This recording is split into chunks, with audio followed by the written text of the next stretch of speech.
130여 년 전, 여성들이 그저 남자의 소유물로 여겨지던 때가 있었습니다. 차별과 억압, 편견으로 서럽고 비참한 삶을 살면서도 그것이 당연한 줄 알고 살아가던 조선 여인들에게 찾아온 한 사람이 있었습니다. 메리 스크랜턴.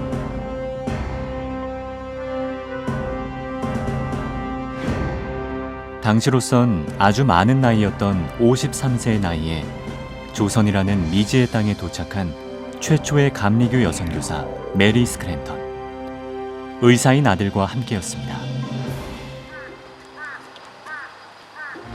메리 스크랜턴 선교사는 어둠의 굴레에 묶인 조선의 여성들을 위해 학교를 세우고 싶었습니다. 하지만 배우겠다는 사람이 없었는데요.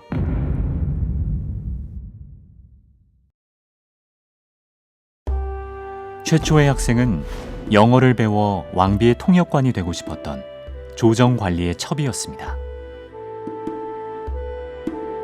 1886년 5월 31일, 그렇게 단 한 명의 학생으로 문을 열게 된 학교. 절대 안 돼요! 도대체 뭘로 우리 애를 꼬드긴 거요? 그 이후에도 학생 모집을 위해 길거리에 나선 메리 스크랜턴 선교사는 문전박대를 당하기 일쑤였습니다. 암탉이 울면 집안이 망한다. 여자들은 교육시킬 필요가 없고 많이 배울수록 오히려 해가 된다는 생각. 그 거대한 장벽과 맞닥뜨려야만 했죠. 내가 하는 일이 이 땅의 사람들 마음에 들든지 안 들든지 나는 이 땅의 사람들을 사랑하기로 마음먹었다.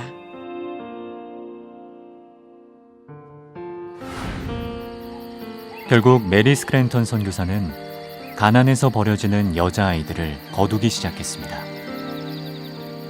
하지만 얼마 지나지 않아 괴상한 소문에 휩싸이게 됩니다. 선교사인지 뭔지가 애들을 잡아다가 누나를 뽑아서 약으로 쓴다지 뭐요. 참말이요? 아이고 몹쓸 놈들.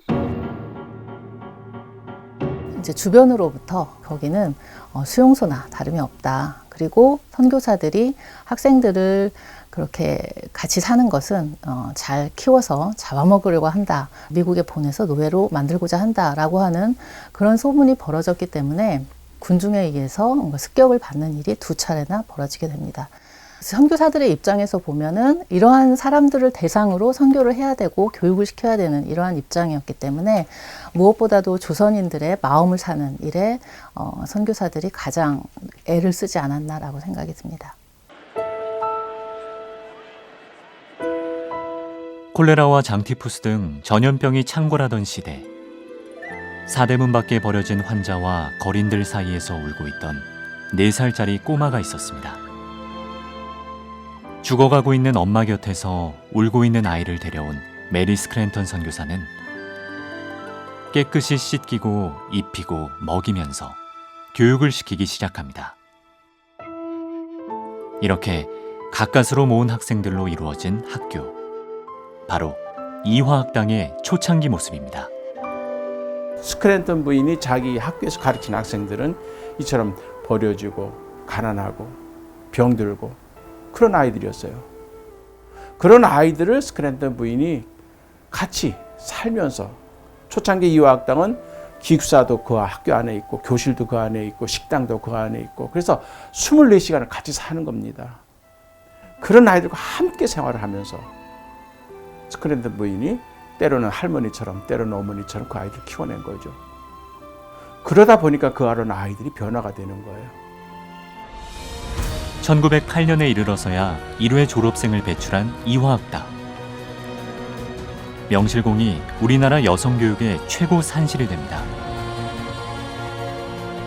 우리나라 최초의 여자의사 박에스터, 3.1 만세운동을 이끌었던 유관순 열사를 비롯해 여성 독립운동가 하란사 등 수많은 위인들이 배출됩니다.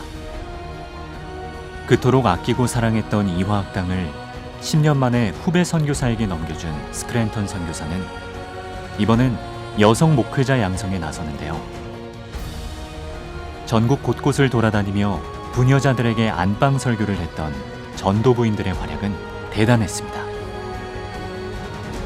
눌렸던 사람들이 자유케 되고 갇혔던 사람들이 풀려나고 보지 못하던 사람이 보게 될 것이다. 이것이 바로 복음의 시작이다. 스크랜턴 부인이 한국에 와서 이 땅의 여성들에게 한 게 다 그거예요. 가부장적 봉건적 사회 제재 속에 갇혀 있고 눌려 있었던 여성들을 자유케 하고, 여성이라는 이유 하나로 침묵을 강요당하고 복종을 강요당했던 그런 조선 여성들에게, 또 글을 읽지 못했던, 세상을 보지 못했던 그들에게 눈을 띄워주게 되는 그 역할을 하면서 내가 누구인지를 보게 하고 세상을 바라보게 하고, 그러고서 자기 목소리를 내게 하고, 그리고 무한 잠재력을 개발해서 의사로, 교사로, 예술가로, 음악가로 활동을 하게 만든 거죠. 제대로 보지 못하고 듣지 못하고 말하지도 못했던 이 땅의 여성들을 일깨워 나라와 민족을 위해 달려가게 한 사람, 메리 스크랜턴 선교사. 그녀의 심장엔 오직 예수 그리스도, 이 한 단어만 새겨져 있었습니다.